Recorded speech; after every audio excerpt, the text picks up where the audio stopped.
Well, we hope your Christmas was fun. We are joining you here the day after Christmas. We did tape on Thursday, so if anything happens between Friday and Saturday, then it will be out of date. But we wanted to certainly come to you with some good content, even though it is the holiday weekend. And we've got some great content today on the program here at Dollars and Cents, where we help you make sense out of all of life's decisions involving your dollars. We're joined on the program by one of our certified financial fiduciaries at Nelson Financial Planning. Also happens to be our resident Social Security expert. He's a national Social Security advisor. So welcome back to the program, Rob. Good to be back.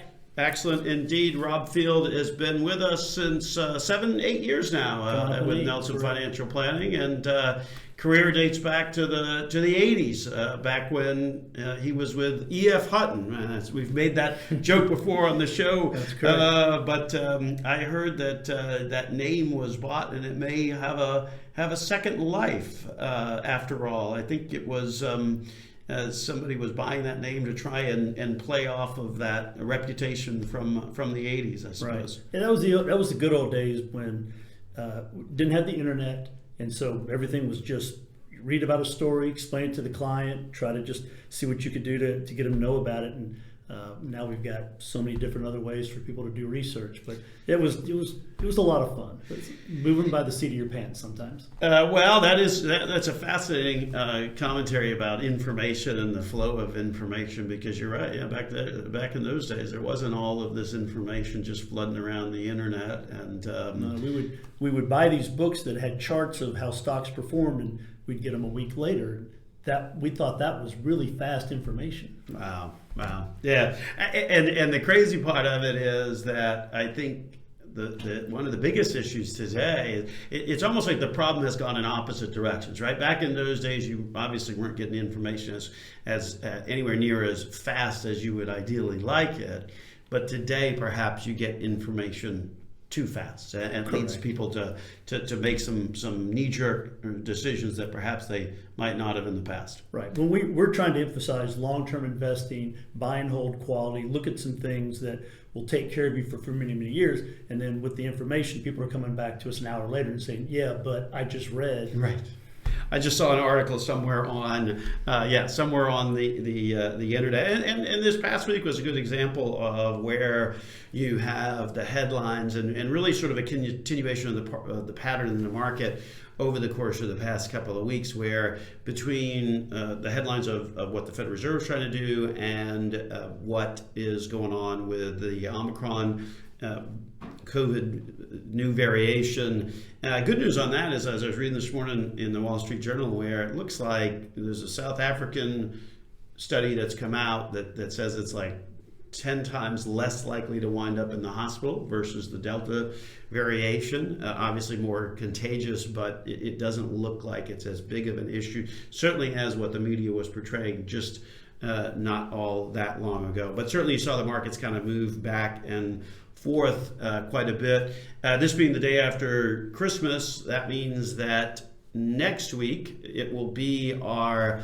annual Fearless Forecast. So make sure you stay tuned for that. I know a lot of our listeners kind of make notes, jot it down, see how we did this past year. Well, we're going to get into that for next week on next week's program, along with some thoughts for the year ahead. Certainly this past year at the office, I drove up to the office, and lo and behold, we don't look the same as what we did earlier in the week. That's for sure. The construction here at the office is well underway for our expansion, and I guess it must have been kind of chaotic having all the land scraped and things like that. It was loud. We had a lot of machinery digging up things so that, and as you noticed when you drove up, it's limited parking spots because they've knocked a lot of stuff out of the way. But in the big picture, next year we're going to have much better parking, larger building, be able to do some more things. Should be good. That's obviously one of the bigger things that's happened around the office here this past year.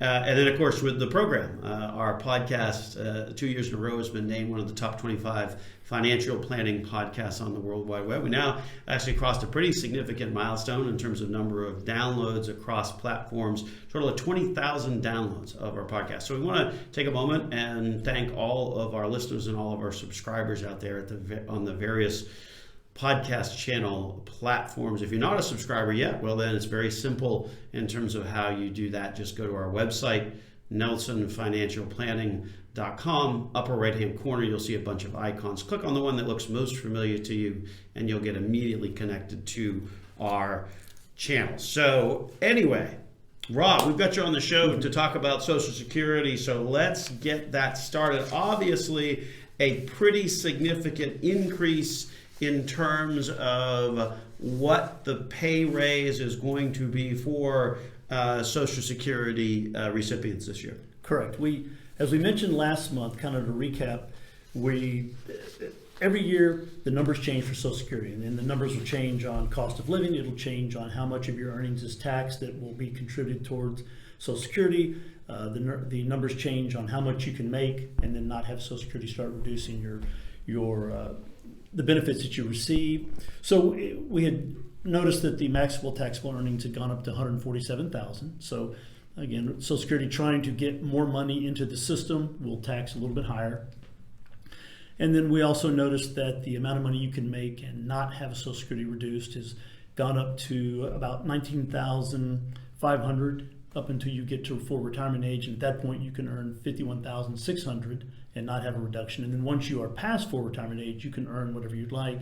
No reduction would come from your Social Security. And that's certainly an important distinction. And one of the reasons that folks need to kind of keep in the back of their minds is if they're wanted to apply and take Social Security before their full retirement age, and that's different depending upon what year you were born, then you really got to be conscious of what that earnings limitation is. And that earnings limitation is work earnings. It doesn't include pension or dividends or capital gains or anything like that, but it's got to be those work earnings that you've got to make sure that you're not breaking through those thresholds. Otherwise, right, you wind up just giving back your Social Security. Right. They're going to, if you're under full retirement age, they're going to take out $1 for every $2 that you're supposed to get.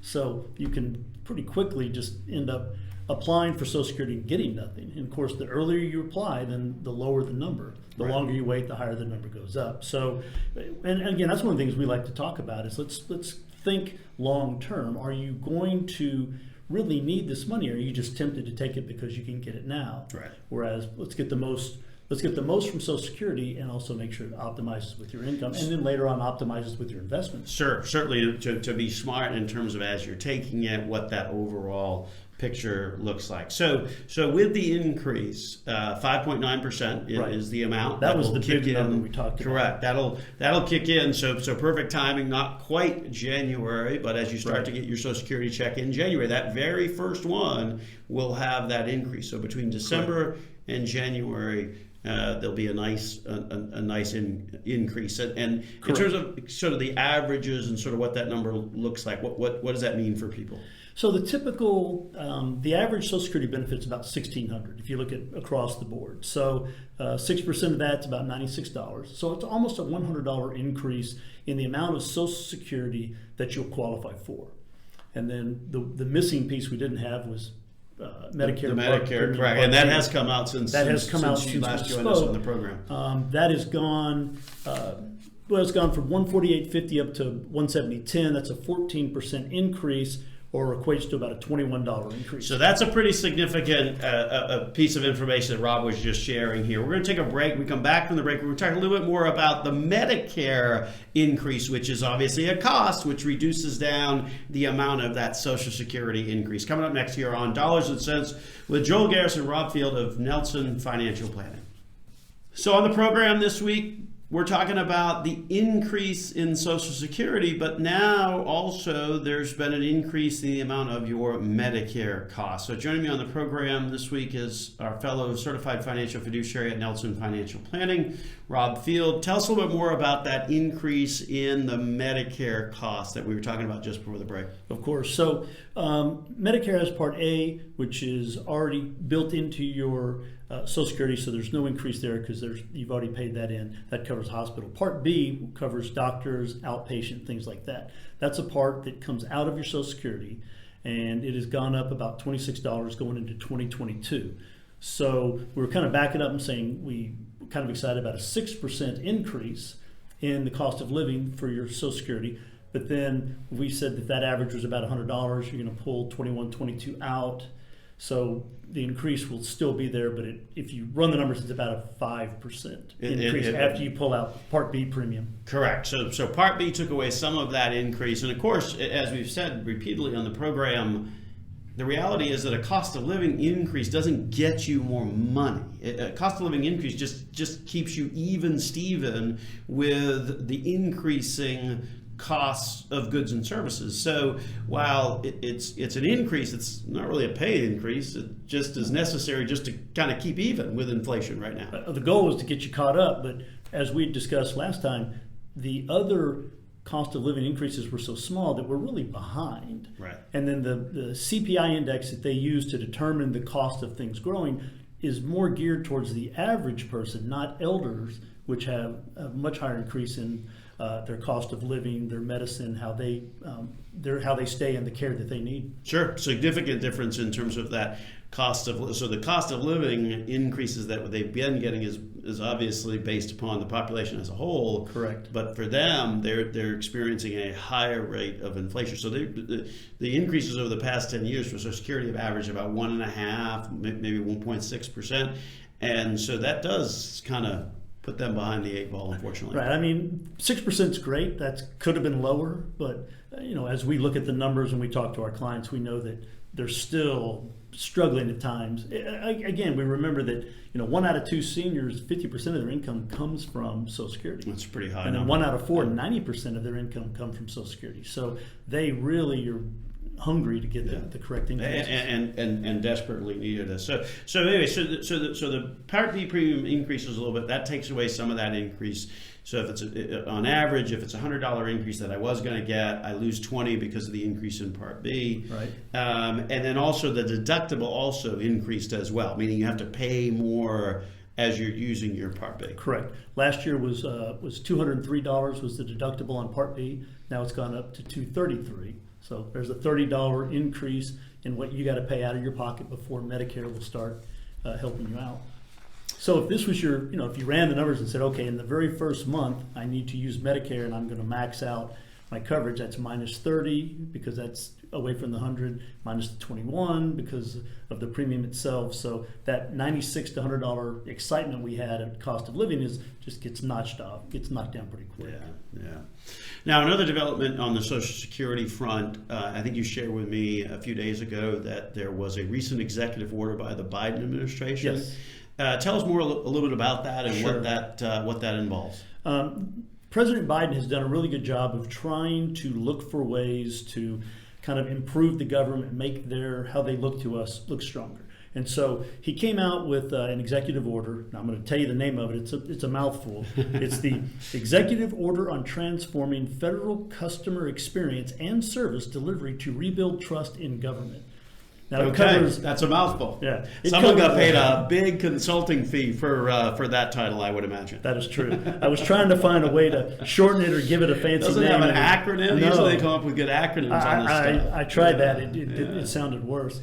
But his executive order was to look at a variety of branches of the government and to try to come up with ways to improve it. And he put big emphasis on Social Security. To try and be a little bit more customer friendly. I mean, that's certainly been a positive focus of the current administration where they're trying to improve the customer service. Because a lot of these, and this goes back sort of ties in well with COVID, a lot of these government agencies, government institutions, whether it be Social Security or the Internal Revenue Service, just were not prepared at all to be able to handle sort of the change of environment where so much is being done online, so much is being done over the phone, people not actually coming into offices. And a lot of this goes to sort of, I guess, the new normal in a COVID world, so to speak. Sure. Very much. I mean, the goal of it was to modernize customer experience. Basically, take us away from paper, in-office visits, phone calls, because those are the three things that we get where Social Security gets the biggest complaints on us. I can't. I go into the office and it takes me forever to get an appointment, and then the people I talk to aren't very helpful. Or if I try to make a phone call, it takes them forever to answer. If I leave a message, they don't call me back very quickly. Or the paperwork I have to sign, if I don't sign it correctly and I submit it, they kick it back to me. So what they're trying to do is develop kind of a better online system, and possibly even a Social Security app that you could use on your phone. Because a lot of times where you had to submit information to Social Security, I mean, you literally had to like mail it in the old-fashioned way. There wasn't really a whole lot of options to upload it or any of the kind of stuff that we use just, for normal these days. And again, all of that got accelerated in a COVID world where, the notion of uploading things and sharing those. I mean, we certainly were doing that a bit before a couple of years ago, but now as an office, I know we do that, we certainly do that all the time these days in terms of sharing customer information. So what else did this executive order kind of focus on? Well, it was going to give you the ability to upload information. So you could go online, you could fill out your application or your changes online, and then if you had information you need to upload, evidence of why you were making a change, you could actually just upload that up and get it to them directly, avoiding that whole physical paper side. And then again, they're just trying to keep you from having to go into the field office. Sure. So the simplicity there. They're talking about, and I think they're going to implement electronic signatures. Okay. So not only would you be able to get the information you needed online, but you could then online sign it and submit it. So that would be a pretty significant development when it comes to being able to apply for Social Security, sort of make that process a little bit easier. Right. The standard thing we hear from a lot of our clients that are a little bit older is I just, having to use my fax machine or my computer or my printer to get it out. And then once I get it out and I sign it, how do I get it back? We can just expedite that. So speaking of that and sort of some of the differences and the changes, tell us a little bit more about the My Social Security account and why folks should really try and get a My Social Security account online. Right. Well, the first thing to do when you open up that account is you go to ssa.gov and you simply just establish an account. And once you have that account, you can do everything you'll need to do for the rest of your life when you're dealing with Social Security through that. And the first thing you want to do is start to see, what are they showing your estimates of income? Are they crediting you with all of the job that you had, your income, where you worked? Does it look good? Because they'll break it down. They'll show you, because what you want to do is get your best 35 years. Sure. So you want to make sure that you find those best 35 and the amount of money you think you made, they show. Then the next thing you want to do is start looking at what are the predictions? How much could I get at age 62 or 65 or 67 or age 70? And start to build that into your conversations and your budget for retirement. Discuss that with us as your financial managers as to what will Social Security do, what will be the gap, how do we help to fill it. And the My Social Security account that folks would log in and sign in has all of those details. My understanding is not just the earnings history, which is important to sort of double check that, make sure that the Social Security's got that accurately for all of your work years, but it also does a good job, lines, charts, graphs, things like that, in terms of telling you what you would get at certain ages. So they've really kind of, I guess, brought it up to current day, if you will, in terms of being able to have better access to better information. Very much. It used to be they would send out these statements once a year, and they were multiple pages, a lot of writing, disclosures, and not very helpful. They've got it down to 2 pages, and it's just the basic numbers that you need, and it makes it very easy to quickly to see, what could I do, what am I looking at. And then those will update. You can go online and say, okay, I want to check it in 6 months. If there's been updates to your income, it'll pick that up. So it's a very accurate way to kind of predict as well as monitor your Well, and also now that particularly the My Social Security account allows you to check on your application status. Sure. It allows you to change your direct deposit information, things that were kind of really probably pretty tricky. Request a replacement of a Social Security card, all of that. There's another feature that I think is important as well with establishing a My Social Security account, and why you want to do that. That has to deal with the impact of scams and frauds as well. So we're going to dig into that topic coming up next here on Dollars and Cents with Joel Garris and Rob Field of Nelson Financial Planning. So talking a little bit about my Social Security account and why you want to establish yours online, because as we were talking about in the last segment, helps you see and confirm your earnings history, helps you to see where your application is. But more importantly, there's some security things as well as to why you probably want to go online and start your My Social Security account. Rob, tell us a little bit more about some of the reasons why you might want to do that in terms of security. Well, I mean, security being the number one issue is that you set up that account, it's your personal login, nobody else can use it, nobody else could get into that account. They're doing two-party authentication where you log in every time, they're going to kick you out a code, you got to plug it in and give it back to them. So it's a great way of making sure that you are the only person accessing that information. And the point of you setting up your Social Security account is that somebody else isn't setting it up for you, that you don't want them to set up. I mean, and that's the important thing to also think about is, I don't need to go online and get a My Social Security account. I'm years away from Social Security. Why would I bother to do that?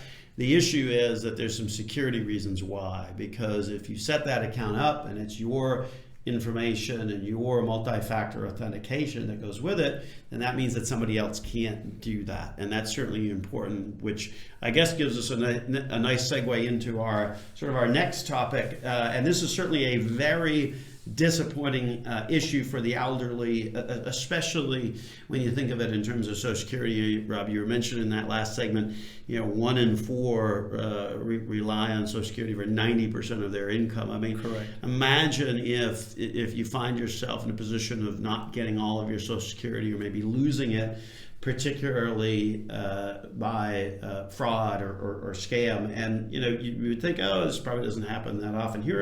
Here are the numbers in terms of the number of Social Security scams, and these numbers are just for a single year, the year 2020. So 1 year, there's a total of 718,000 Social Security related telephone scams and an estimated 45 million lost in that single year.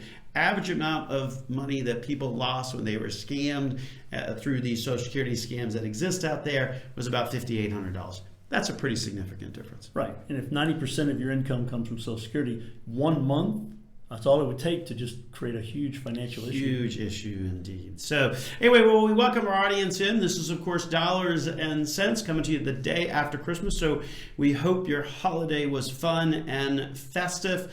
My name is Joel Garris. I'm a certified financial planner, certified financial fiduciary with Nelson Financial Planning, where our team of certified financial fiduciaries stands ready this week to help you change your life with a successful and cost-effective financial plan. We're joined on the program this week by one of those certified financial fiduciaries, Rob Field, who also happens to be our resident Social Security expert and is in fact a national Social Security advisor, talking about the scams that people encounter with Social Security. So what's sort of the most common type of scam that's out there that seniors need to be aware of when it comes to Social Security scams? There's 3 that pop up right now. This time of year is people are very gullible and scared, and the changes are going on. Every year you have what we call open enrollment to change how you're actually going to get your Medicare coverage. Sure. You have options of looking at Medicare Advantage plans. So it goes from October to about the mid part of December, and that's the part in which you can change. So if you're getting a phone call from somebody saying, I have this great Medicare Advantage plan and it has these benefits and it'd be wonderful for you, it can't be legit because open enrollment is over. So that's the first thing that's happening right now. Everybody's been excited and educated and very aware of new types of Medicare Advantage plans. Now they get a phone call and it sounds, this is perfect for me. And then they start signing up and giving credit cards, and it's not a legitimate plan. Especially because this time of year or leading up to that open enrollment, or during that open enrollment time, which open enrollment ended on December 7th. Correct. So during that open enrollment time, you're getting inundated with flyers and phone calls and all of that.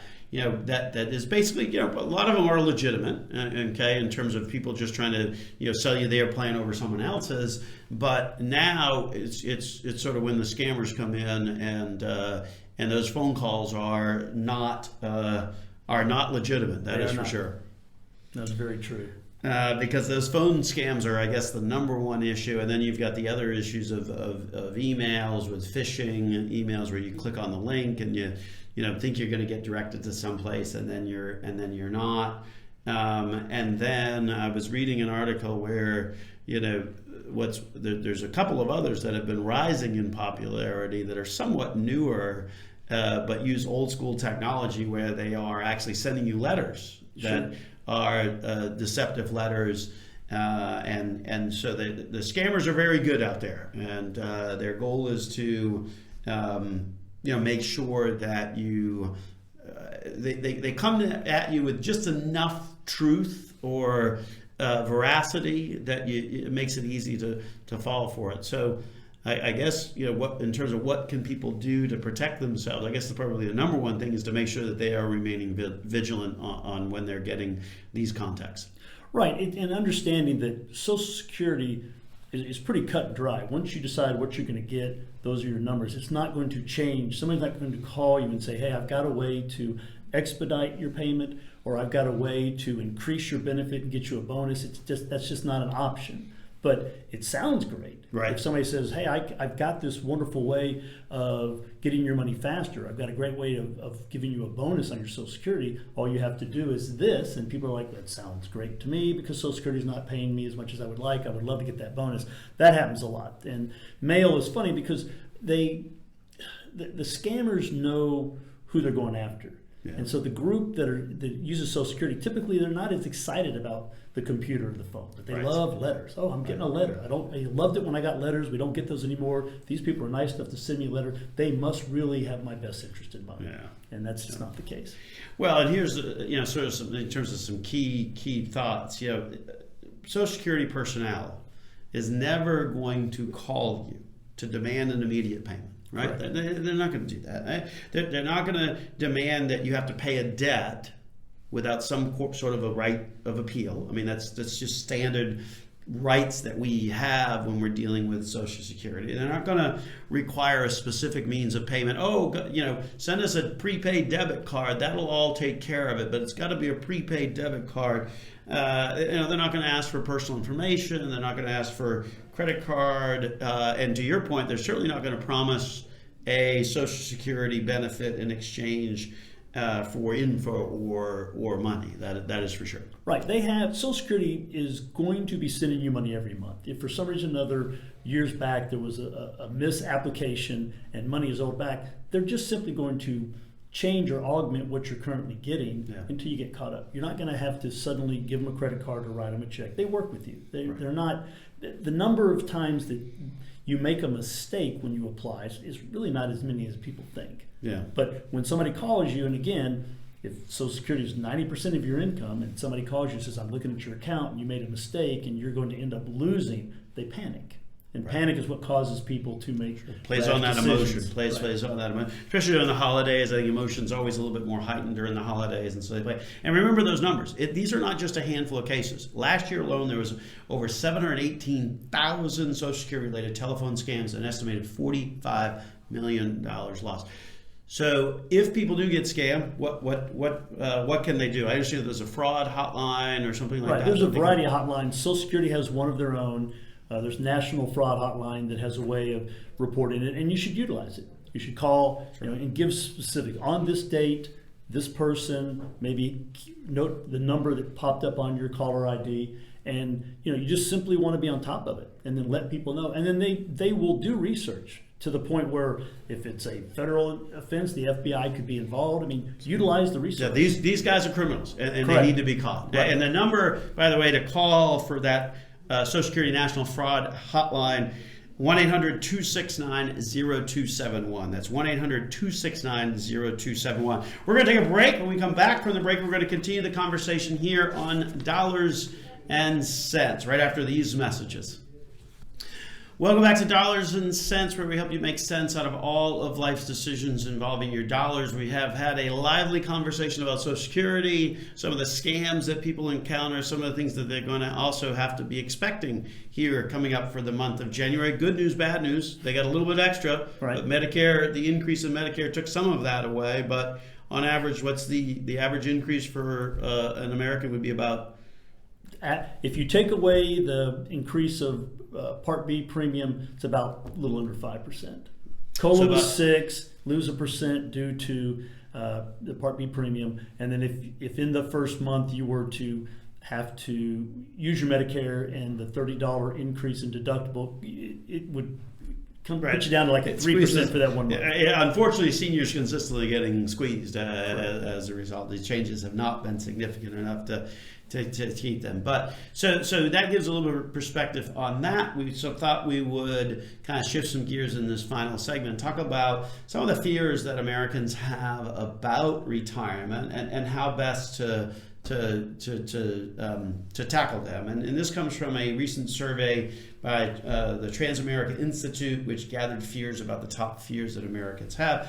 Number one, of course, is, and I guess this goes without saying, is the biggest fear is outliving savings and investment. Of course, with people living longer and using more of their savings over a longer period of time, somewhere along the neighborhood of 42% of all workers fear that investments and savings won't last their lifetime. So what are some of the things, Rob, that people can do to help combat that in terms of making sure that they have saved enough for retirement? Well, I mean, a variety of things. First of all, would just be basic financial planning. Talk with a planner about, here are my goals, and here's kind of the things I have to work with, investment-wise, rollover, what I have saved. Here's my Social Security statement, and here's a pension plan I might have. Sit down with us and say, okay, I'm trying to go this direction.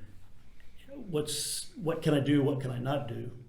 Sure. Well, and that sounds like a good New Year's resolution for our listening audience out there, right? No one's going to do a whole lot in the last week of the year, but hey, when the calendar turns, that sounds like a good New Year's resolution. Another concept that we like to talk with folks about is this notion of paying yourself first, right? Sure. Rather than, I think far too often people think about saving and they say, okay, well, I'm going to save whatever's left at the end of the month or at the end of the week. The problem is that what's left is what's left, and there wasn't really any planning to get to that number. If you pay yourself first, meaning you make those contributions, you make those savings right off the top, then that's certainly a much more effective way to be able to fund your future retirement and make sure that you don't run out of money along the way. Another issue, another fear that Americans have, of course, is this notion of long-term care costs. It's an uncertain number. I think I saw some estimates that said that expect medical costs to be somewhere between $300,000 and $400,000 in retirement. So that's obviously some big numbers. And again, I think that comes back to the same concept: is a portion of that financial plan has to consider savings and investing for things also down the road that might cost a bit of money. Sure. I mean, long-term care is, even if you don't have a true long-term care policy, or you don't have something that's related directly to long-term care, your investments will have to be part of it. I mean, sure. You're going to need some type of care as you get older, and with modern medicine, they're having people live a long, long time. With that great ability to live longer is increased cost of medical, and then eventually, if you're at a point where you need some assistance, that can be very expensive on a daily basis. Well, one of the things we see about long-term care insurance these days is it's not nearly as good as it was 12 or 13 years ago. A lot of the Cadillac policies have gone away. A lot of those policies have had unlimited periods of time of coverage, no upper caps. Most of the policies now are last about 3 years. So, right. Expensive premium, short-term use of it, and it doesn't usually even have a caveat that says if you don't use it, what you get back is really nothing to get excited about. Right. I'm just a fan of invest your money, and with the notion that part of it will be needed for long-term care, but you control it. If you don't need it for long-term care, or you need more, you're not limited to just what that policy would do. Right, and generally we've certainly had that philosophy as well here at the office. And the other thing that folks kind of forget about is, and I often say it this way, is look, if you're going into that assisted living or nursing home, chances are you're not circling back to your primary residence. And so that primary residence then becomes a great way to help fund those long-term care costs, which is one of the biggest reasons why we also say to folks, hey, make sure before you retire that you try and get your mortgage all paid off, because then the house is an asset that can be used for later on down the road. More often than not, particularly if you have to go into a nursing home or something like that, that's a nice chunk of money that could go a long ways towards supporting the costs associated with that. That's for sure. So, and I guess this last fear, based upon this survey, the top 3 fears that Americans had, this last fear that Americans had sort of ties nicely into what we've been talking about on the program as well, and that is that a lot of folks out there have a fear that Social Security is going to be reduced or it's going to be ended, so that's a highly prevalent fear, and I think really probably across all age groups, the folks that are in their 30s probably think, oh, it's never going to be around there, and the folks that are in their 70s think, oh, could this get reduced? So talk to us a little bit about the likelihood, if you will, of that, Rob. I mean, it's not likely to happen. They're sitting on almost $3 trillion of reserves, so there's money that Social Security has saved for the future. And yes, we've had a couple of years lately due to COVID where people have retired faster than normal, and so we've seen a larger hit on the Social Security. But they're to collect money, they're increasing the amount of income that they tax. That's going to help. Correct. They are being real careful about the benefits. They've bumped up full retirement age from 66 to 67 over the last couple of years, and they're just looking at being very efficient. So I think it'll be there. Could there be a slight reduction for younger folks as far as what they would get compared to us? It's possible, but we're not insolvent. It's not at a point where there's going to be a problem anytime soon. And the things like President Biden is proposing and the increase of how much is taxed of your income to bring in more money, all those are going to work. Well, and those are some of the many things that I think are out there. They've been floating out there for many years as fixes that can happen for Social Security. It's just a question whether there's the political willpower to do that, because a lot of these projections that say, oh, it's going to run out of money, and it's not actually going to run out of money, because it just means that could mean that they don't have enough money to pay the fully promised benefits. A lot of these projections assume that they're not going to make any changes. And the reality is, we know each and every year they're going to make changes. And in some years, they may decide to make even more dramatic changes when it comes to Social Security. So bottom line, I guess, with all these fears about retirement, and certainly those are big ones, right? Fear that my money's going to run out, fear that I'm going to get gobbled up by medical expenses, or that Social Security is going to end. I think it all comes back to some of the investing fundamentals out there in terms of how best to prepare for those potentialities and how best to address those fears. And it starts with sort of paying yourself first, right? Making sure that you're saving money along the way. Do it at the beginning, not at the end of the month, so to speak. And then, not investing too conservatively, staying consistent. Some of the long-term financial concepts that we've certainly spent many times on this program talking about at length. So just wanted to kind of give you some perspective on that as we close out the program. Rob, thanks for joining us again this week. Good to be here. Appreciate it. And that's been all for Dollars and Cents with Joel Garris and Rob Field of Nelson Financial Planning. Enjoy the rest of the week. We'll be back next week with our Fearless Forecast for the year 2022.